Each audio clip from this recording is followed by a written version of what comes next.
Hey, what's up, ConvoEase family? Welcome back to the channel, where we make communication effortless. I'm Emma. And I'm Alex. Today, we are tackling the big one. The question we get every single day. Is it actually possible to learn English in just 1 week? Now, before you roll your eyes, some might say it's impossible. But the truth is, with the right strategy and some serious hard work, you can master the basic phrases you need to carry a real conversation. Exactly. We're not saying you'll be Shakespeare by Sunday, but we are saying you'll be on your way to basic fluency. We're breaking down the Bible of English learning today, from phonetics to the secrets of thinking in English. Stick around, because by the end of this video, we're sharing a secret bonus list of the 50 most common words that make up almost every daily conversation. Let's dive in. So Emma, why is English so weird? I mean, read and read are spelled the same but sound different. It's because English is a massive mix. It actually originated from West Germanic languages and evolved through Old and Middle English after invasions by Germans and Normans. So it's basically a linguistic smoothie. Totally. It's got Greek, Latin, Spanish, Hindi, French, and Old Norse all blended together. That's why it's the universal language today, spoken by over 430 million people as a first language. And if you think English is hard, just remember, it's actually considered easier than Chinese, which takes way more time to master. To master English, you need to understand the 4 essential components: phonetics, vocabulary, oral skills, and reading. Let's break those down. First, phonetics. This is all about sound. Did you know the English language consists of 41 phonemes? These are the smallest units of sound that change the meaning of a word. Then there's vocabulary. You don't need to swallow a dictionary in one day. It's a slow process of learning individual words, their meanings, and how to pronounce them. And the most important for our ConvoEase family? Oral skills. This is your ability to speak fluently. Without oral skills, learning the language is pretty much useless. Fluency doesn't mean perfection, Alex.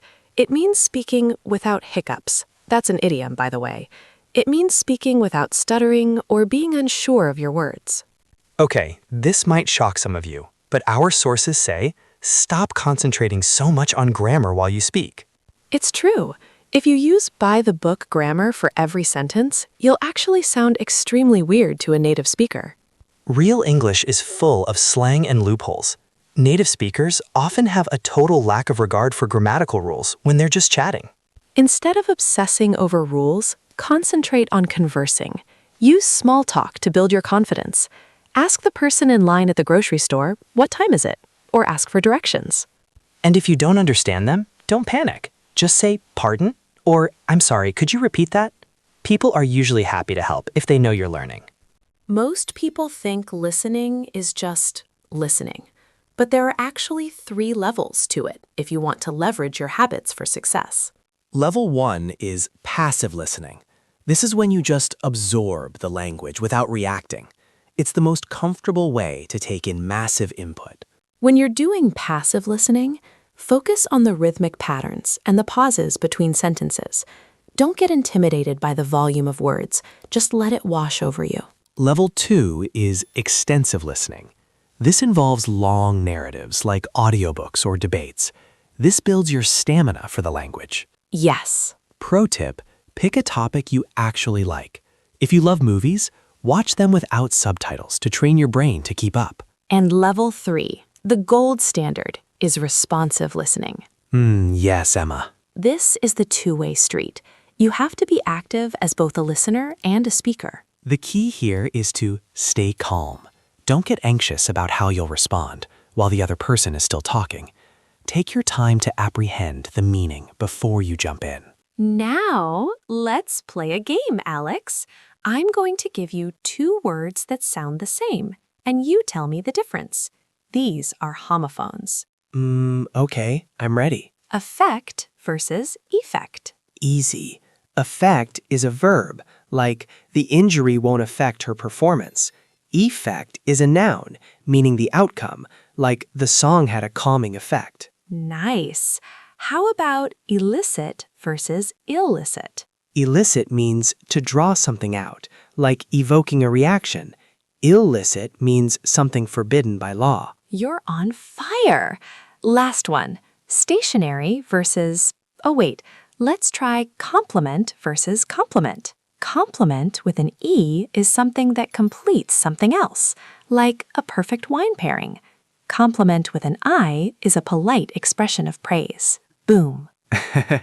Understanding these is a huge part of becoming fluent, because English is loaded with words that sound identical but mean totally different things. Now, let's play a game, Alex.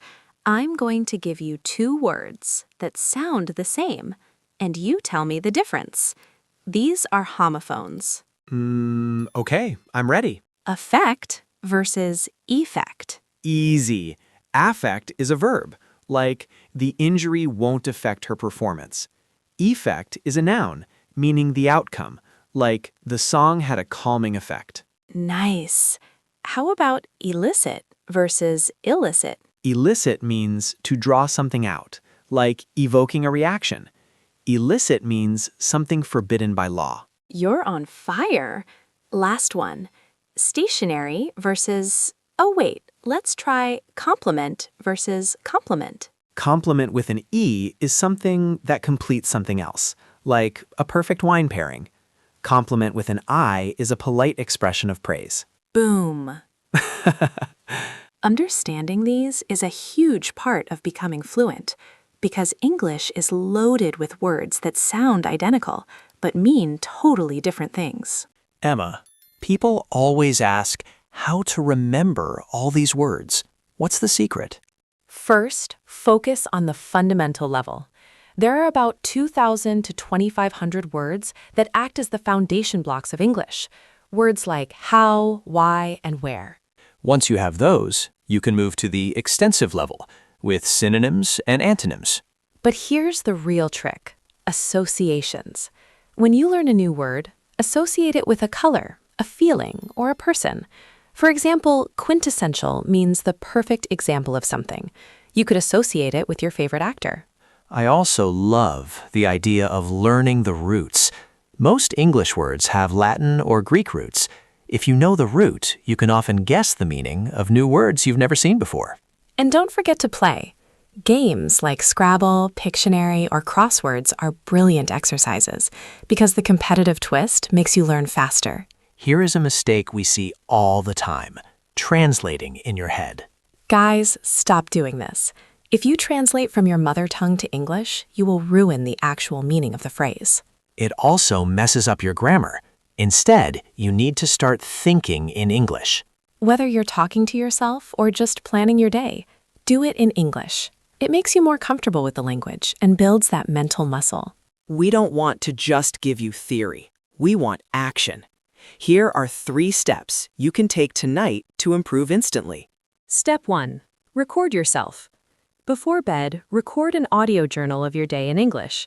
You'll find you speak better when you aren't worried about embarrassing yourself in front of others. Step 2. The movie enactment. Watch an English movie you love. Then turn it off and try to enact the scenes yourself. Repeat what they said, how they said it, and mimic their accent. Step 3. The labeling game. Take a notebook and find a subject, like coffee or travel. Look up descriptive phrases and synonyms for it, and then construct sentences using those new words. Before we wrap up, let's look at some beginner traps that even advanced learners fall into. In time versus on time. On time means you are punctual for a specific time. In time means you made it before a deadline. How about fun versus funny? Fun is a noun for enjoyment. The party was fun. Funny is an adjective for something that makes you laugh. The joke was funny. And watch those pronouns. Mixing up he and she is common, and while it doesn't change the meaning, it can lead to some pretty funny incidents. Also, less versus fewer. You use fewer for things you can count, fewer people, and less for things you can't, less water. Don't neglect reading and writing. Reading expands your vocabulary and gives you fluency by showing you how words are put together in sentences. But keep it at your level. Don't try to read Wuthering Heights if you're just starting. Stick to children's books, newspapers, or comics. And when you read aloud. It helps you hear the pronunciation and builds your confidence. For writing, start a blog or a written journal. Don't use a guide or dictionary while you write. Make the mistakes first, then go back and correct them. That's how you actually learn. If you really want to perfect your English in a weekend, you have to be obsessive. That means no native language for 48 hours. Even if you're with your family, speak English. Set goals. Decide to use 10 new words by the end of the day. Treat yourself to a nice dinner once you hit your goal. Motivation is the best tool you have. And remember, English is like a piece of iron. If you don't use it and oil it with practice, it will rust and break apart. All right, as promised, here are some of the 50 most common words you need to master today. The, he, at, but, there, was, be, not, and have. These words appear in almost every single conversation. If you can use these fluently, you're already halfway there. This journey isn't always easy, and it can be emotionally draining. But don't think, I can't. Think, I will. Surround yourself with English songs, movies, and most importantly, friends who will correct you without making you feel embarrassed. Yes. Think of your English skills like a piece of iron. If you don't use it and oil it with practice, it will rust and break apart. Keep it shiny. You've got this, ConvoEase family. If you found this guide helpful, smash that like button, subscribe, and hit the bell icon so you never miss a lesson on effortless communication. Comment below with an English idiom you just learned today. We'd love to see them. Until next time, stay confident and keep talking. Bye, everyone. Bye. We'll see you in the next one.